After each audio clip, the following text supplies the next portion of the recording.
Bom dia, saúdo a todos com a graça e a paz da parte do Senhor Jesus. Leamos os versos 10 até o 14 do capítulo 18 do Evangelho de João, porque assim nos diz a palavra de Deus. Então Simão Pedro puxou da espada que trazia e feriu o servo do sumo sacerdote, cortando-lhe a orelha direita. E o nome do servo era Malco. Mas Jesus disse a Pedro: mete a espada na bainha, não beberei porventura o cálice que o Pai me deu? Assim a escolta, o comandante e os guardas dos judeus prenderam Jesus, manietaram-no e o conduziram primeiramente a Anás, pois era sogro de Caifás, sumo sacerdote naquele ano. Ora, Caifás era quem havia declarado aos judeus ser conveniente morrer um homem pelo povo. Meus amados, a natureza humana tende a ser belicosa e a revidar o mal com o mal. Estes versos nos mostram a reação de Pedro, um dos discípulos que resolveu fazer um enfrentamento. Ele estava disposto a lutar. Por isto demonstrou grande gesto de valentia ao partir para a briga, para o confronto. Porém, a palavra de Deus nos adverte em Provérbios 24, verso 5. Mais poder tem o sábio do que o forte, e o homem de conhecimento mais do que o robusto. Jesus já havia proposto para aqueles homens que vieram buscá-lo que poupassem os seus discípulos. Pedro, no entanto, naquele momento e por conta própria, resolveu agir com agressividade. Ele simplesmente sacou da sua espada. Alguns creem que ele tenha sacado uma adaga, que era uma espada curta, e outros que tenha puxado uma peixeira, posto ser ele um pescador. Independentemente de qual tenha sido o objeto da agressão, fato é que Pedro agiu na ira, e a sua intenção não era apenas adferir o homem sobre o qual fez a sua investida, mas sim aplicar-lhe um golpe mortal que só não ocorreu porque o homem desviou-se do mesmo. O homem, de nome Malco, foi a vítima do ato agressivo de Pedro. O golpe aplicado atingiu a orelha direita daquele homem. Imediatamente, Jesus voltou-se para Pedro e o repreendeu, ordenando que guardasse a sua espada. Pedro não havia entendido ainda que era chegada a hora do Filho do Homem ser entregue a fim de morrer em favor dos homens pecadores.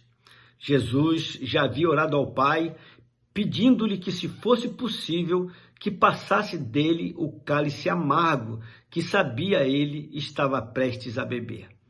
Mas o Pai não lhe concedeu o atendimento de tal pedido. Por isto é que referiu-se a Pedro com as seguintes palavras: não beberei porventura o cálice que o Pai me deu? Jesus não contenderia com aqueles homens na base da espada, posto que o seu reino não é deste mundo. E por isso não funciona nas mesmas categorias desastrosas que este mundo caído propõe. Não havia necessidade de recorrer à espada, posto que se ele, Jesus, assim o quisesse, ele mandaria e viria em seu socorro uma miríade de anjos a fim de defendê-lo.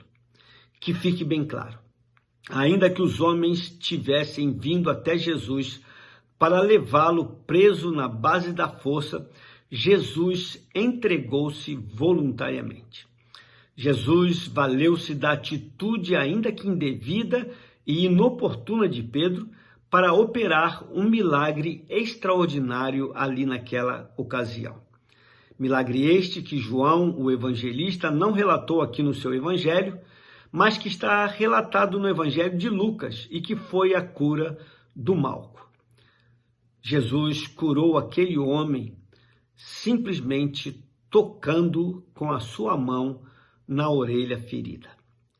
Este é mais um gesto que só comprova o espírito amoroso que possuía até mesmo para com o homem pecador, e que também reforça o fato de que ele é realmente o Messias, o Cristo de Deus.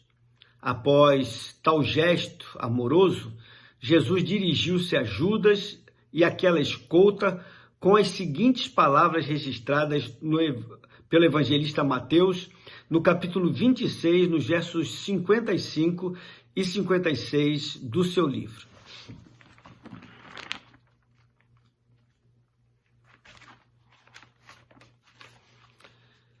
Estou eu chefiando alguma rebelião para que vocês venham prender-me com espadas e varas? Todos os dias eu estive ensinando no templo e vocês não me prenderam. Mas tudo isto aconteceu para que se cumprisse as escrituras dos profetas. Jesus deixou bem claro com tais palavras que a atitude daqueles homens era uma afronta, pois estavam tratando como sendo um provocador de rebelião, vindo prendê-lo fortemente armados. Também deixou claro que nunca antes haviam tocado nele, posto que ainda não havia chegado a hora, muito embora tivessem tentado por todos os meios prendê-lo. Por fim, deixou bem claro que só estavam tocando nele ali naquele momento, porque todas as coisas haviam sucedido de acordo com as Escrituras Sagradas. Após, e somente após, ter dito tais palavras, é que a escolta, o comandante e os guardas dos judeus prenderam Jesus, manietaram-no e o conduziram. João destacou no verso 14 o que havia já registrado no capítulo 11 deste mesmo evangelho. O fato de que Caifás tinha sido aquele que havia declarado aos judeus ser conveniente morrer um homem pelo povo. Repito, Caifás, o sumo sacerdote, era homem ambicioso, violento, rancoroso e manipulador, e movido por inveja, transformou o seu desejo pessoal em uma proposta conveniente visando a morte de Jesus. Porque ele havia dito aos seus pares: vos convém que morra um só homem pelo povo e que não venha a perecer toda a nação. Um só homem pelo povo. Na ocasião em que ele proferiu essas palavras, com a intenção de dar um ar de legalidade à sua sórdida proposta, de maneira hipócrita, rasgou as suas vestes sacerdotais, fazendo parecer perante todos que estava sendo tomado de tristeza. A intenção daquele homem, ao fazer tão perversa proposta, era de promover o assassinato de Jesus. Todavia, ao fazer tal afirmação, expressou a verdade com respeito ao amor redentor do Cristo de Deus, que, conforme afirmou o evangelista João no capítulo 11, nos versos 51 e 52,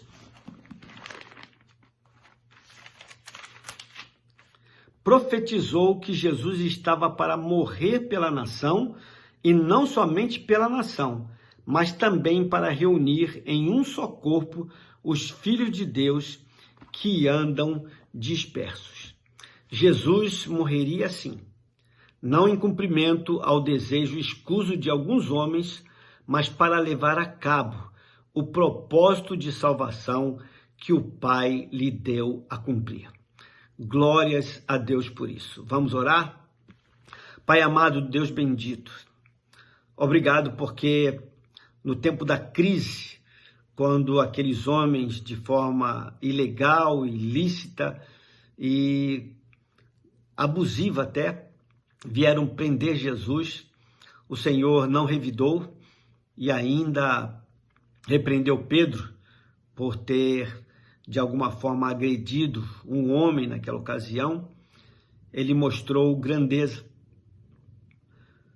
revelando não somente a Pedro, mas a todos nós, que havia chegado a hora e que ninguém haveria de prendê-lo por vontade própria. Ele é que se entregaria por amor de nós, para cumprir aquilo que estava nas Escrituras Sagradas.